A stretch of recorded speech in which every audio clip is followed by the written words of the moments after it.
Hello and many happy returns to all the men and women of the West.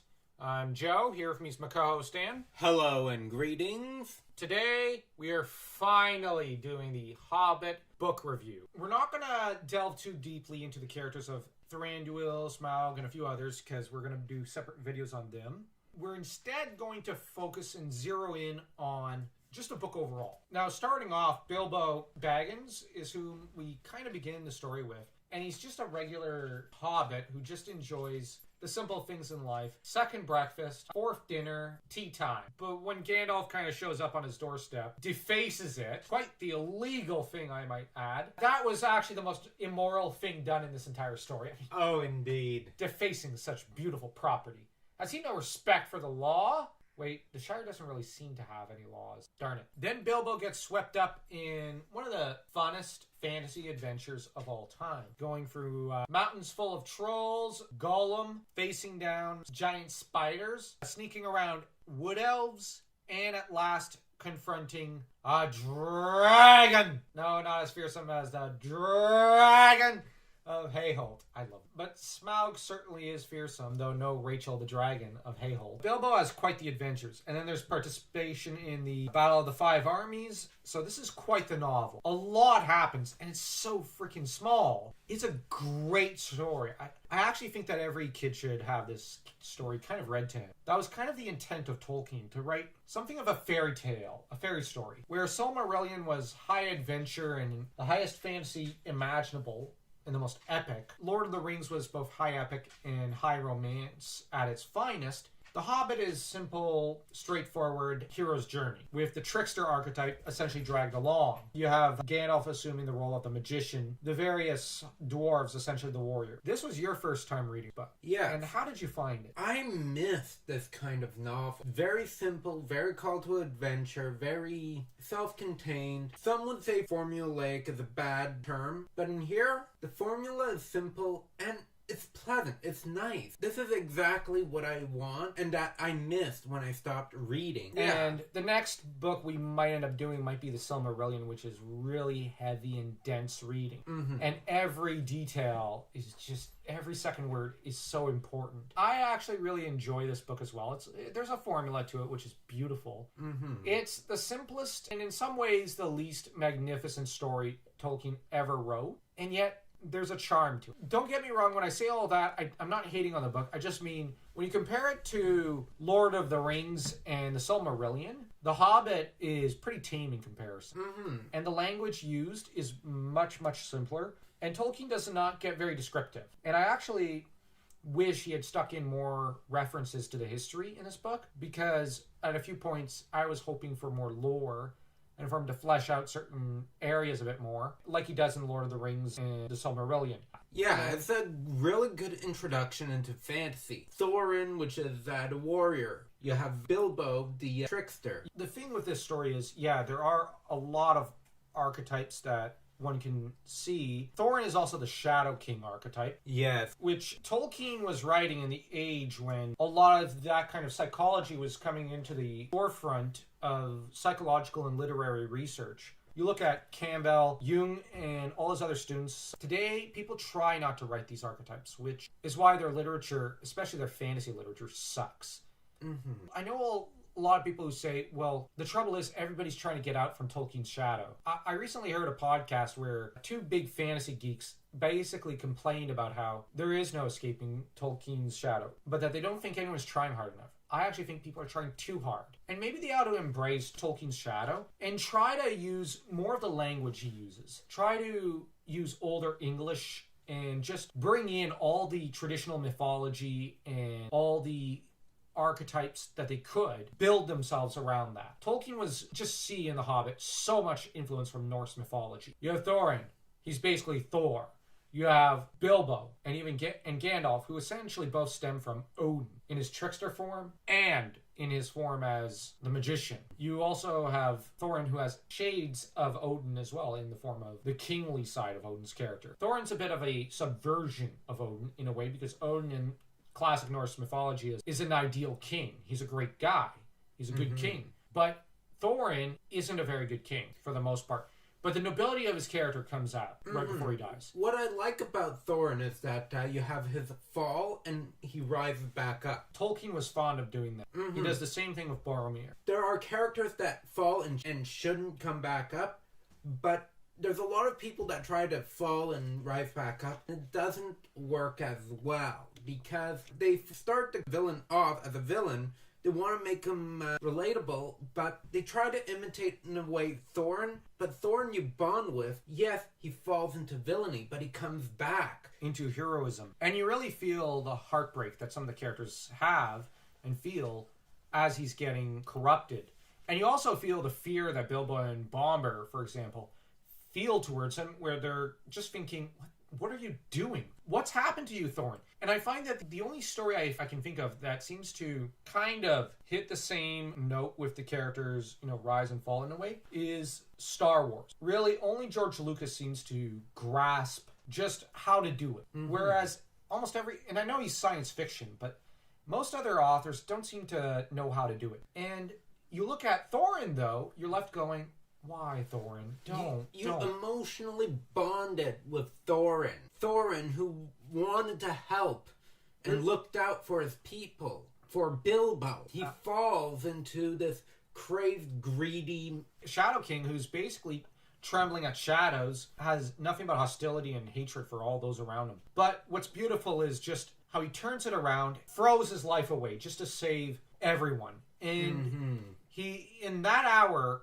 he was truly the king under the mountain. Every character comments on that. He was truly at his most kingly when he was doing the right thing. And it's interesting that The Hobbit is such a small book. There's really not much that happens in it compared to other books of Tolkien's, but there's still so much that happens. So much detail. Mirkwood, the adventures there, oh my gosh. There's so much that happens in there. You even look at Under the Mountain.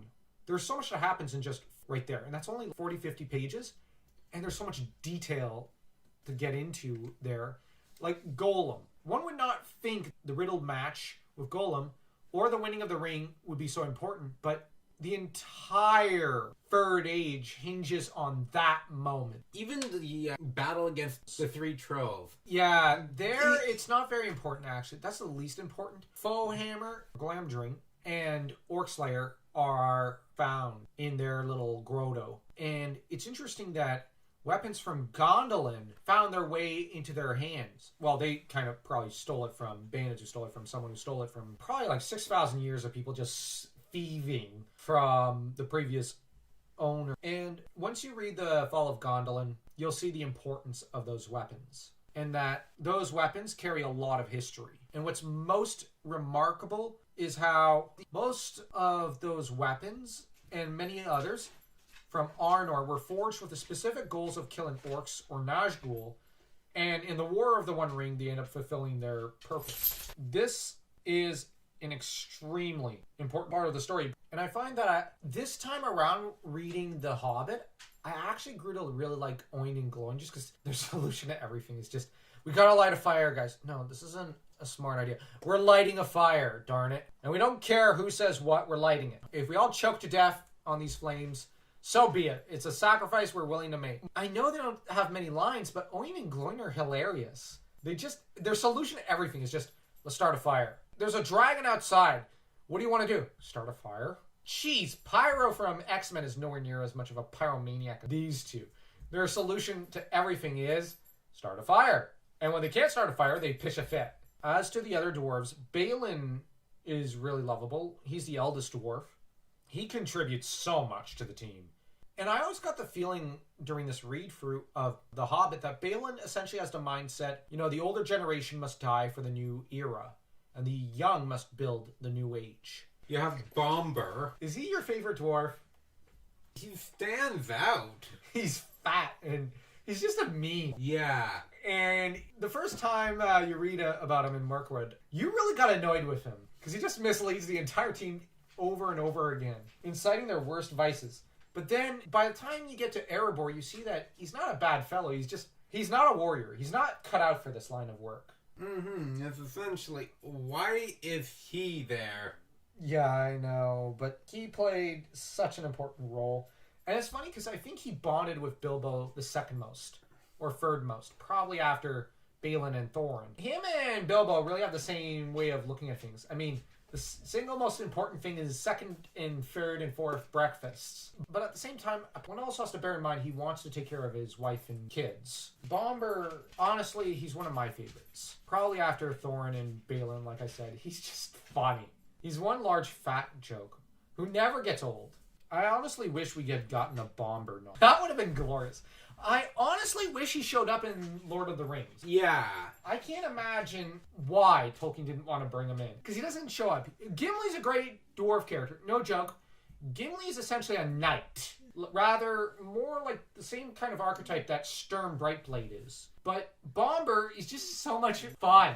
Thorin is probably the most tragic character. From the beginning, he has tragedy written all over him. Apparently, the reason he wasn't killed by Smaug was because he was out on a hunt. But the thing is, he always regretted the fact that he wasn't present to try and fight. Then his grandfather and father both died ignominiously, one of them being tortured until he doesn't even know who he is, while Smaug ate the other. And Thorin coming in with that kind of background. That Thorin, family line did not deserve that. But at least when he met his death, it was noble. It was dying for people he loved. And sure, he dragged down his nephews, but at the same time, he was a changed and better man. Yeah. And you're going to see this a lot. People kind of falling from grace in a way, only to, in their dying moments, repent. Mm-hmm. That's especially in the Lord of the Rings. The Silmarillion, not as much. Theoden basically goes through a similar arc. It is a truly tragic thing that happens in Tolkien's literature, but at least they die saved. And that's something Gandalf says at one point when Boromir dies. And I think we should contrast Thorin with Denethor in a way. Denethor truly dies scum. But Thorin dies basically saying, the world would be a much merrier place if more people were like you, Bilbo. Yeah, can you imagine the sort of king he would have been? Yeah, this is getting to be a bit of a Thorin appreciation video. But anyways, as for Bilbo and Gandalf, I just found Gandalf loads of fun. Oh, yeah. But I like how he actually gets a little mad at the end, saying, "Hey, don't harm my burglar. If you're not happy with him, send him down here. But don't you hurt him, Thorin." Gandalf pulls through, and Gandalf pretty much ends up going, when he first sees Bilbo in the camp, going, I hurried over when I heard you guys had gone off the path in Mirkwood. Thank heavens you're still around. I was worried sick about you. And I can't help but remember this one spoof comic where Superman tosses Batman's Bat Baby in the air, and Batman screams, "My baby!" I think it was with Damien. I couldn't help but think when Gandalf heard of how the dwarves were in danger, and Bilbo, his reaction was essentially, "My babies!" and rushed over. But all the same, he barely managed to chase away Sauron. But what's interesting about Sauron is, even in his unformed shape in a way, he may be stronger than Gandalf and could kill Gandalf, which is pretty scary stuff. And I like that eventually in the story, Gandalf was sent away. He was the training wheel, so to speak, so that way the dwarves and Bilbo have to learn to have their own journey. They can't always rely on Gandalf to get them out of trouble. Although they came to rely more on Bilbo to get them out of trouble. That said, I really enjoyed also where we see Bilbo's character arc as he gradually turns from a cowardly, reticent member of the party to its bravest, most resourceful, and witty member. That said, the poetry and the songs are just fun. Especially when the dwarves sing about breaking everything and ruining everything in the house just to tease Bilbo. But that said, it's a good entry-level book. The villains are villainous, the good guys are good, but they all have layers to them. That's the beauty of Tolkien. Now, let's rate this book. I am glad you started my introduction in Lord of the Rings with this book.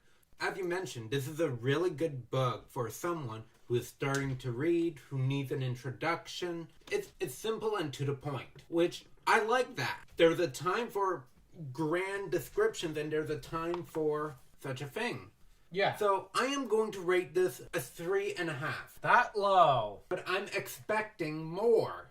Oh, because Tolkien was the mastercraft writer who wrote Lord of the Rings and Silmarillion. Mm-hmm. Yeah, I get that. I'll probably rate it a little higher and say 3.3. I really love this book. When I mentally compare it to the fantasy stories of, say, Suikoden, or when it comes to other fantasy novels like The Legend of Huma, or the historical fiction epic Pillars of the Earth, or even some of the Redwall stuff I've looked up. Also, the Wolfblade trilogy. I'm kind of left thinking this book is not as good as those.